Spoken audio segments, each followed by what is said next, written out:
Hello engineers. आज हमारा task 34 है, या फिर हम इसे D34 बोल लें, बात एक ही है। और आज हमारी तारीख 21 दिसंबर हो चुकी है। तो ये हमारा फेज़ 5 चल रहा है। तो आज के टास्क में हम लोगों को सबसे पहले स्ट्रक्चर एनालिसिस में ILD पढ़ना है। अगर पहले से पढ़ चुके हैं तो आगे एक क्वेश्चन कर लेंगे, और अगर जो पहली बार पढ़ रहा है वो शुरुआत में थोड़ी थ्योरी है उसको पढ़ लेना, उसके बाद फिर क्वेश्चन प्रैक्टिस कर लेना। ज़्यादातर इसमें क्वेश्चन प्रैक्टिस ही करना है, थ्योरी इसमें काफ़ी कम है। तो इसके क्वेश्चन करने में करीब 2 से 3 घंटे आराम से लग जाएंगे, उससे कम भी लग सकते हैं, क्योंकि क्वेश्चन ही क्वेश्चन करनी है तो कम टाइम भी दे के हम लोग अच्छा आउटपुट ले सकते हैं। उसके बाद फिर आज हम लोगों को इन्वायरमेंट इंजीनियरिंग में पहला चैप्टर फिर से स्टार्ट करना है, क्योंकि इसके इंपॉर्टेंट चैप्टर 4-5 ही हैं, तो वो हम लोग अच्छे से कर लेंगे। उसके बाद फिर जैसे ही टाइम मिलता है तो आगे के जो चैप्टर हैं वो चैप्टर हम लोग करेंगे। तो आज हम लोगों को क्वालिटी पैरामीटर ऑफ वाटर ये करना है। बहुत ही इंपॉर्टेंट चैप्टर है, इससे हमेशा क्वेश्चन आते हैं, तो इसको बहुत अच्छे से हम लोग को कर लेना है। उसके बाद फिर क्या करना है, YCT AE की बुक ओपन करनी है। उसमें अभी हम लोग YCT AE में थोड़ा काम कम कर रहे हैं, क्योंकि हम लोग का मेजर फोकस SSC पे है, और जैसे ही जनवरी आएगा हम लोग टोटल SSC JEE की बुक लगाना स्टार्ट कर देंगे। लेकिन अभी थोड़ा सा हम लोगों को YCT AE पे भी फोकस करना ज़रूरी है, क्योंकि इससे बहुत सारे कॉन्सेप्ट हमारे क्लियर हो जाएंगे। तो स्ट्रक्चर एनालिसिस में हम लोगों को ILD के 10 क्वेश्चन कर लेने हैं मात्र ओनली, और फिर इन्वायरमेंट इंजीनियरिंग में भी हम लोग को 10 क्वेश्चन कर लेने हैं, बस हो गया ये वाले चैप्टर के। उसके बाद फिर SSC JEE की बुक ओपन करनी है।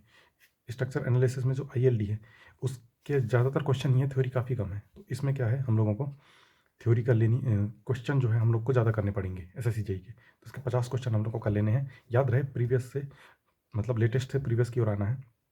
ऐसा नहीं करना है कि हम लोग 1 से लेके 30 तक जा रहे हैं, SSC JEE में 30 से लेके 1 तक ऐसे आना है। उसके बाद इन्वायरमेंट इंजीनियरिंग में भी 30 क्वेश्चन कर लेने हैं, तो इसमें भी हम लोगों को 30 क्वेश्चन कर लेने हैं। ये सारे टास्क कंप्लीट करने में हम लोग को काफ़ी टाइम लग जाएगा। समझ लो कि ये दोनों टेक्निकल के टास्क को ही हम लोग को कम से कम 5 से 6 घंटे हमको आराम से देना है, क्वेश्चन प्रैक्टिस सहित। 1-2 घंटे ज़्यादा भी लग सकते हैं, लेकिन इससे कम नहीं देना है, क्योंकि टेक्निकल अच्छे से स्कोर करके टेक्निकल हम लोग को काफ़ी कम आएगा। प्री में भी टेक्निकल आना है, मेंस में भी टेक्निकल आना है, लेकिन जो हम लोग का एक्चुअल मार्क्स हैं वो इम्प्रूव जो हमारा करेगा वो नॉन टेक करेगा। लेकिन टेक्निकल हम लोग का कोर है, इसलिए हम लोग को इसकी प्रैक्टिस ज़्यादा करनी है। इसलिए मैं टेक्निकल में क्वेश्चन वगैरह भी देता हूँ, तो इसको टास्क को करने में हम लोग को ज़्यादा टाइम लग जाता है। उसके बाद फिर 1 to 1 सब्जेक्ट की जो हमारी सीरीज चल रही है, तो इसमें हम लोगों को क्या करना है, आज हम लोग को फ्लूइड मैकेनिक्स पढ़ना है। सुबह टाइम ही मैंने अपडेट कर दिया था वैसे कम्युनिटी में। जैसे ही यूट्यूब चैनल आप खोलोगे तो यूट्यूब चैनल में क्लिक करोगे तो ऊपर वीडियोस आते हैं, वीडियो चैनल ऐसे बहुत सारे ऑप्शन आते हैं। उसके लास्ट में कम्युनिटी का ऑप्शन आता है, उस कम्युनिटी के ऑप्शन पे क्लिक करोगे तो उसमें मैं मतलब 7 बजे के पहले ही, मतलब 6 बजे के पहले ही, 5 साढ़े 5 बजे के आसपास ही मैंने अपडेट कर दिया था कि 1 day 1 सब्जेक्ट में आज का सब्जेक्ट फ्लूइड मैकेनिक्स है। अगर कोई उसमें देख सकते हैं तो उससे देख के सुबह टाइम अगर कर सकते हैं तो कर सकते हैं, नहीं तो ये कल के लिए अपन इसको सेव कर सकते हैं कि कल हम लोग को सुबह उठ के या फिर आज नाइट में फ्लूइड मैकेनिक्स कैसे भी करके कंप्लीट करना है। उसके बाद हम लोग क्या करना है, उसके बाद हम लोगों को आज बायोलॉजी में प्रोटीन पढ़ना है। बहुत छोटा चैप्टर है, बहुत आसानी से हो जाएगा। मुश्किल से मुश्किल 30 से 40 मिनट लगेंगे इसको कंप्लीट करने में, तो आराम से इसको पढ़ लेना है। इससे भी कभी कभार 1-2 क्वेश्चन आ जाते हैं, लेकिन इसको हम लोग छोड़ नहीं सकते हैं। जिनसे क्वेश्चन आए हैं वो टॉपिक तो बिल्कुल भी नहीं छोड़ सकते हैं, भले जिनसे नहीं आए हैं उनको अगर हमको लगा तो हम छोड़ देंगे, नहीं तो छोड़ने वाले तो हम कुछ भी नहीं हैं। उसके बाद आज हम लोग को फिजिक्स पढ़ना है। इकोनॉमी अभी उतना ही पढ़ेंगे। क्या है कि थोड़ा बैलेंस बना के चलना पड़ेगा। डायरेक्ट अपन लोग एक ही सब्जेक्ट पूरे टाइम नहीं पढ़ना है, क्योंकि अगर एक ही सब्जेक्ट को 1 महीने दे देंगे, उससे 4-5 क्वेश्चन ही आ रहे हैं तो कोई मतलब नहीं निकलेगा। इसलिए क्या है, हमको सारी चीज़ें मिक्स पढ़नी है। तो फिजिक्स में हम लोग को क्या करना है, मोशन सब्जेक्ट आज, मतलब मोशन टॉपिक है ये हम लोग को पढ़ लेना है। ये थोड़ा बड़ा टॉपिक है, इसको पढ़ने में हम लोग को काफ़ी टाइम लग जाएगा। मोशन यानी गति, इसके न्यूमेरिकल भी आ जाते हैं कभी कभी, पर ज़्यादातर थ्योरी ही आती है, तो हम लोग इसको अच्छे से पढ़ लेंगे। उसके बाद रीजनिंग में हम लोग को आज क्या करना है, डाइस हम लोग को कर लेना है। बहुत ही ईजी चैप्टर है, डाइस में ज़्यादा कोई कंसेप्ट नहीं लगता है, क्लॉकवाइज मैचिंग करनी पड़ती है। तो ये हम लोग को 30 से 60 मिनट यानी 1 घंटे से पहले पहले हम लोग कंप्लीट कर लेना है। इसके 50-60 क्वेश्चन कर लेना, बस हो गया, बहुत है। इतने में तो इतना कॉन्सेप्ट क्लियर हो जाएगा कि क्वेश्चन देख के बना दोगे सीधे सीधे। उसके बाद हम लोग क्या करना है, उत्कर्ष की करंट अफेयर की क्लासेस अभी चालू हो चुकी है, कुछ देर में ख़त्म हो जाएगी, तो उसको हम लोग को देख लेना है। लेकिन ध्यान रहे केवल इंपॉर्टेंट पॉइंट ही देखने हैं, तो इंपॉर्टेंट पॉइंट देख लेने हैं। इसमें हम लोगों को 1.5x या 2x नहीं देखना है। ये चीज़ मैं डेली बताता हूँ, ये चीज़ ध्यान रखना, क्योंकि अगर हम लोग धीरे से देखेंगे तो 1.5 घंटे की क्लास चलती है, हमारा काफ़ी टाइम वेस्ट हो जाएगा, हम लोग को टाइम भी बचाना है। इंपॉर्टेंट पॉइंट देख लेने हैं। उसके बाद हम लोग जैसे ही हमारा फेज 6 स्टार्ट होगा, उसमें हम लोग करंट अफेयर थोड़ी दूसरे तरीके से करेंगे अभी, लेकिन ये तरीका ठीक है, इसको चलने दो। उसके बाद आते हैं आज की क्वेरीज पे। तो सबसे इंपॉर्टेंट अपडेट मुझे कल मिले हैं, 2 मेजर अपडेट मिले हैं। तो सबसे पहला अपडेट है यूपीपीएससी एई के बारे में। यूपीपीएससी एई की वैकेंसी बहुत सालों के बाद आ रही है, तो बहुत एकदम तगड़े तरीके से लग जाओ इसमें, 100% इसमें भी सिलेक्शन हो सकता है, क्योंकि थ्योरी तो यही आनी है जो हम लोग टेक्निकल पढ़ रहे हैं। बस नॉन टेक में जीएस आना है, तो जीएस भी हम लोग कवर कर रहे हैं, और एक सब्जेक्ट और आता है तो हिंदी का, वो आता है प्री में, तो उसको भी हम लोग ऐड कर लेंगे जैसे वैकेंसी का नोटिफिकेशन आता है उस टाइम पे। बाकी हम लोग समझ लो कि ये जो साइंस पढ़ रहे हैं और जो हम लोग टेक्निकल पढ़ रहे हैं, ये यूपीपीएससी एई के लिए तो 100% बेनिफिशियल है। ये कर लोगे तो 100% इसके क्वेश्चन बना दोगे। तो अपडेट क्या है कि सिविल की जो वैकेंसी है 270 से लेकर 300 तक ये आने वाली है। ये कन्फर्म है 100%, इससे ज़्यादा ही आएगी, कम नहीं आएगी यूपीपीएससी एई का। तो 270 से 300 तक वैकेंसी इसकी आ सकती है। उसके बाद फिर मैकेनिकल की 50 से 65 है, इलेक्ट्रिकल की 10 से 25 वैकेंसी, और जो इलेक्ट्रॉनिक्स है इसकी 3 वैकेंसी है। और जो कंबाइंड में वैकेंसी आएंगी, कई वैकेंसी कंबाइंड भी आ जाती हैं, तो वो 50 से 60 वैकेंसी आने वाली है। तो ये बहुत ही मेजर अपडेट है। तो ध्यान रहे कि यूपीपीएससी यही बहुत टाइम बाद आ रहा है, अच्छा टाइम है, अच्छा चांस है हमारे पास में, अच्छे से इस पर स्कोर कर सकते हैं। और UP triple S C JE की भी वैकेंसी 1240 वैकेंसी, वो भी अपडेट हो गई है, तो वो भी 100% आने वाली है। तो बहुत अच्छा चांस है, इस चांस को बिल्कुल हमको नहीं गंवाना है। उसके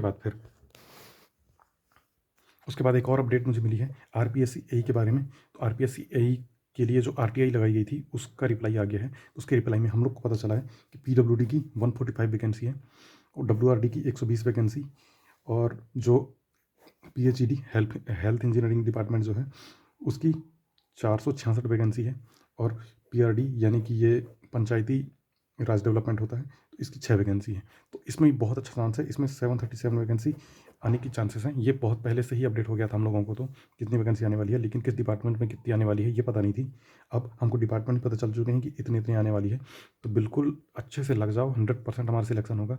और ध्यान रहे जो एई की तैयारी कर रहा है वो जेई के क्वेश्चन मत लगाना, ओनली एई के क्वेश्चन लगाना, और ज़्यादा क्वेश्चन लगाना। जैसे हम लोग एसएससी जेई के क्वेश्चन भी इसमें टास्क में करते हैं, तो उसको जेई के क्वेश्चन को हटा के ओनली एई के क्वेश्चन, जैसे कि हम लोगों ने यहाँ पे 50 क्वेश्चन एसएससी जेई के किए हैं और 10 क्वेश्चन वाईसीटी एई के किए हैं, तो ये 50 10 60 क्वेश्चन वाईसीटी एई के सीधे लगा लो। जेई के क्वेश्चन लगाने की कोई ज़रूरत नहीं है इसके एग्जाम के लिए, तो आसानी से ये चीज़ें कवर हो जाएगी। तो इस टाइप से हमारे पास बहुत अच्छी अपॉर्चुनिटी है। इस साल 2024 मतलब समझ लो गोल्डन ईयर है हमारे लिए। 2024 को हमको किसी भी हाल में नहीं छोड़ना है। अगर ये हमसे छूट गया तो यकीन मानो कि वैकेंसी फिर बहुत टाइम बाद आएगी, वो चीज़ मेंटेन करने में हम लोग का बहुत टाइम लगेगा। इसलिए क्या है, उसको मैनेज करने के लिए हमको अभी से ही लगना पड़ेगा। और मैं बता रहा हूँ 100% तुम लिख के ले लो कि मई जून के आसपास ये सारे एग्ज़ाम होंगे। एसएससी जेई के भी एग्ज़ाम होंगे हमारे, plus UP triple S C के, यूपीपीएससी एई के, आरपीएससी एई के, रेलवे के, एसएससी के, बहुत सारे एग्ज़ाम एक साथ होने वाले हैं। तो अभी से प्रिपरेशन करेंगे, 5-6 महीने में हम लोग का ऐसा लेवल हो जाएगा कि सारे एग्ज़ाम हम लोग निकालेंगे, मल्टीपल सिलेक्शन हम लोग ले सकते हैं। इतने अच्छे हमारा लेवल बन सकता है इतने टाइम में। तो ध्यान रहे, बस कंसिस्टेंसी नहीं तोड़नी है। आज से भी कोई लगना चाहता है तो आज से भी लग सकता है, अभी भी बहुत टाइम है। 133 डेज हैं 1 मई तक। अगर 1 मई से पहले पहले ये कम नहीं होते हैं, ये बहुत ज़्यादा दिन है। इस पर भी आसानी से कवर की जा सकती है चीज़ें, ये चीज़ को समझो। उसके बाद फिर नॉन टेक कितने दिन में ख़त्म हो जाएगा। तो देखो, नॉन टेक मैंने इस टाइप से शेड्यूल किया है कि ज़्यादा से ज़्यादा मार्च लगेगा, मार्च भी नहीं लगेगा, फरवरी के एंड या फिर मार्च समझ लो। तो 3 महीने का रहता है, 3 मंथ में पूरा नॉन टेक हमारा, सारे सब्जेक्ट हमारे कवर हो जाएंगे नॉन टेक में, जिसमें स्टैटिस्टिक्स के ले लो, साइंस ले लो, पॉलिटी, हिस्ट्री, जियोग्राफी, इकोनॉमी, सारी इकोनॉमी तो अभी ख़त्म हो जाएगा हम लोग का कुछ दिन में। 3-4 चैप्टर ही बचे हैं इकोनॉमी के, बाकी सब हम लोग खत्म कर चुके हैं। उसके बाद हम लोग क्वेश्चन प्रैक्टिस करेंगे, तो बुक की लैंग्वेज हम लोग को समझ में आ जाएगी, और बुक में किस टाइप से क्वेश्चन देते हैं उसका सोल्यूशन हम लोग आसानी से कर लेंगे। तो ध्यान रहे, तो 3 महीने मैक्सिमम देने हैं, नॉन टेक को ज़्यादा नहीं देने हैं। 3 महीने में हम लोग आसानी से सारी चीज़ें कवर कर लेंगे। उसके बाद उसके बस क्वेश्चन लगाने ही बाकी रह जाएंगे, तो वो क्वेश्चन भी हम लोग आसानी से लगा लेंगे। ध्यान रहे, अब उसके बाद मुझे मुझे सब आता है टेस्ट कैसे करूँ। तो टेस्ट खुद को करने का सबसे अच्छा तरीका है क्वेश्चन लगा के। क्वेश्चन कहाँ से लगाने हैं, यूपीपीएससी एई वाले क्वेश्चन लगाने हैं, जो एई की बुक है वो वाली क्वेश्चन लगाने हैं। या फिर अगर और हाई लेवल अगर अपन को लग रहा है तो ईएस के क्वेश्चन लगा लो, लेकिन मेरा सजेशन ये रहेगा कि ईएस क्वेश्चन ना लगा के यूपीपीएससी एई के क्वेश्चन लगाओ, क्योंकि उसमें ज़्यादा क्वेश्चन है, ईएस में थोड़े कम क्वेश्चन है। तो यूपीपीएससी एई में क्वेश्चन लगाने से क्या होगा, फ़ायदा ये होगा कि हमको वैरायटी ऑफ क्वेश्चन पता चल जाएंगे। और जो यूपीएससी की जो हम लोग ईएस की अगर बुक लगाते हैं तो उसमें वैरायटी है, लेकिन उतनी वैरायटी नहीं है। उसमें केवल कंसेप्ट समझ के उसी के हिसाब से हम लोग को सॉल्व करना पड़ेगा। लेकिन इसमें क्या है, मल्टीपल कंसेप्ट के बहुत सारे क्वेश्चन मिल जाएंगे। एक ही चैप्टर अगर देखोगे तो उसके कम से कम 400 क्वेश्चन तो हैं ही। अब 400 क्वेश्चन अगर एक चैप्टर पढ़ने के बाद लगा लोगे तो चैप्टर नहीं पढ़ोगे ना, तो भी तुम्हारा इतना अच्छा कंसेप्ट बिल्ड हो जाएगा कि थ्योरी बुक में ही थ्योरी कवर हो जाएगी। बस ये कि कुछ एरर्स हैं, वो चीज़ ध्यान रखना कि थोड़ी बहुत एरर है उस बुक में, तो वो पढ़ते पढ़ते समझ में आने लग जाती है। ऐसे डायरेक्ट अपन को एकदम से नहीं दिखेगी, लेकिन हम लोग वो चीज़ पढ़ेंगे, जब पहले क्वेश्चन करेंगे वही क्वेश्चन में दूसरी चीज़ आंसर दिखता है, तीसरे क्वेश्चन में दूसरा आंसर दिखता है, तो उस टाइप से हम फिर अपनी जो नोट्स हैं या फिर जो हमारे स्टैंडर्ड बुक है उससे अपना मिला के अपन उसके कंसेप्ट क्लियर कर सकते हैं। तो ये आज की क्वेरी हम लोगों ने कंप्लीट कर ली है। तो बिल्कुल बहुत ही अच्छी अपॉर्चुनिटी है, ध्यान रहे इस अपॉर्चुनिटी को बिल्कुल नहीं छोड़ना है। UPPSC AE, RPSC AE, SSE, railway JE, SSC JE और यूपी ट्रिपल एससी जेई, और जहाँ तक मुझे लग रहा है कि ये RM triple S B JE जो राजस्थान जेई का पेपर है वो भी फरवरी में उसका नोटिफिकेशन आ जाएगा, क्योंकि मैंने बहुत पहले सुना था। अभी कोई अपडेट मिल नहीं रही है उसकी, लेकिन बहुत जल्दी उसका भी अपडेट मिलेगा। तो बहुत ही अच्छी अपॉर्चुनिटी है हमारे पास में, यूपी में, राजस्थान में, स्टेट में और सेंट्रल में भी। तो इस अपॉर्चुनिटी को हमको बिल्कुल भी नहीं छोड़ना है। और अभी अपन ने जो SGVN सतलुज वाला फॉर्म भरा था, उसका भी एग्ज़ाम का नोटिफिकेशन बहुत जल्दी अगले मंथ या फिर फरवरी तक आ ही जाएगा। तो तैयारी में बिल्कुल लगे रहो। वक्त बिल्कुल फिसलते जा रहा है, कोई भी टाइम हमारे पास नहीं है, ये चीज़ समझो। अभी देखो 174 डे थे, 133 डेज ही बचे हैं, कितने कम दिन बच गए। तो ये चीज़ें क्या है, डेली टाइम निकलते जा रहा है। अभी देख लो, अभी 8 बजने वाले हैं, टाइम कैसे चला गया पता ही नहीं चला। लेकिन उस टाइम में अगर हम लोग यूज करके उस टाइम का कोई एक सब्जेक्ट रिवाइज कर लिए, या फिर एक सब्जेक्ट क्वेश्चन लगा लिए, या फिर रीजनिंग के ही क्वेश्चन लगा लिए, तो वो हमारे काम ही आना है। तो इसलिए समय की इंपॉर्टेंस को समझो और तैयारी में लग जाओ। अभी से भी लगोगे तो भी सिलेक्शन हो जाएगा, 100% सिलेक्शन होगा, ये याद रखना। SSC जेई में तो हो ही जाएगा। तो ये चीज़ बिल्कुल अपने दिमाग में बिठा लो, सिलेक्शन होगा हमारा, इस बार हम लेके रहेंगे। बहुत अच्छी अपॉर्चुनिटी है, कोई ना कोई एक एग्ज़ाम में हम लोग का सिलेक्शन होकर ही रहेगा। और अगर अच्छा टाइम चला, अच्छी तैयारी रही, अच्छी प्रिपरेशन हमारी रही और रहेगी, तो हमारे मल्टीपल एग्ज़ाम में भी सिलेक्शन होंगे। तो मिलते हैं कल एक न्यू टास्क के साथ में और एनर्जी के साथ में अपन लोग आगे बढ़ेंगे। ओके।